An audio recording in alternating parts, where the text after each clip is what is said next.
हर हर महादेव दोस्तों, महाकाल भक्ति ज्ञान चैनल में आप सबका एक बार फिर से हार्दिक स्वागत है।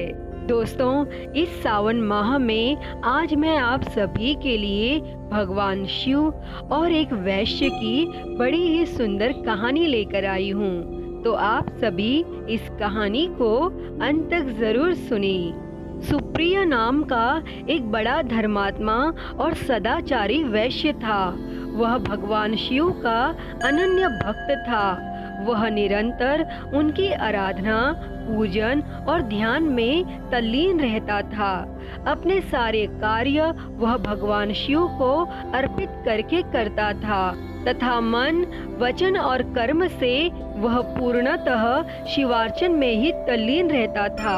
उसकी इस शिव भक्ति से दारुक नामक एक राक्षस क्रुद्ध रहता था।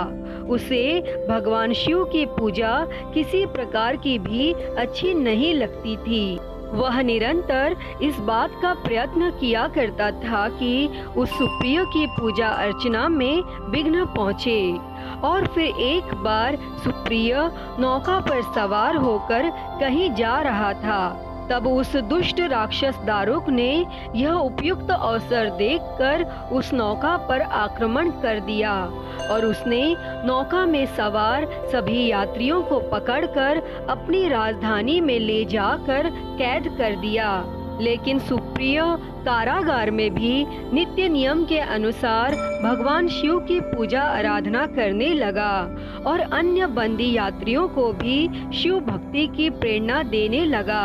तब दारुक राक्षस ने जब अपने सेवकों से सुप्रिय के विषय में यह समाचार सुना, तब वह अत्यंत क्रुद्ध होकर कारागार में आ पहुंचा और सुप्रिय उस समय भी भगवान शिव के चरणों में ध्यान लगाए हुए दोनों आंखें बंद किए हुए बैठा था।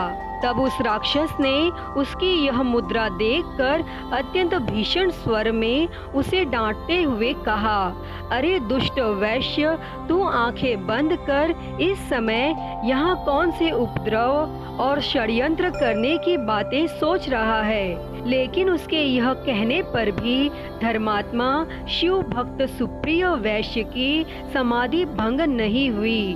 अब तो वह दारुक नामक राक्षस क्रोध में एकदम बावला हो उठा और उसने तत्काल अपने अनुचर राक्षसों को सुप्रिय वैश्य तथा अन्य सभी बंदियों को मार डालने का आदेश दे दिया। लेकिन सुप्रिय उसके इस आदेश से जरा भी विचलित और भयभीत नहीं हुआ। वह एक निष्ठ भाव और एकाग्र मन से अपनी और अन्य बंदियों की मुक्ति के लिए भगवान शिव को पुकारने लगा और उसे यह पूर्ण विश्वास था कि मेरे आराध्य भगवान शिव जी इस विपत्ति से मुझे अवश्य छुटकारा दिलाएंगे। तब उसकी प्रार्थना सुनकर भगवान शंकर जी तत्क्षण उस कारागार में एक ऊंचे स्थान में एक चमकते हुए सिंहासन पर स्थित होकर ज्योतिर्लिंग के रूप में प्रकट हो गए और उन्होंने इस प्रकार सुप्रिय को दर्शन देकर उसे अपना पाशुपात अस्त्र भी प्रदान किया और उस अस्त्र से राक्षस दारुक तथा उसके सहायकों का वध करके सुप्रिय शिव धाम को चला गया। दोस्तों, भगवान शिव के आदेशानुसार ही इस ज्योतिर्लिंग का नाम नागेश्वर पड़ा। तो बोलिए हर हर महादेव।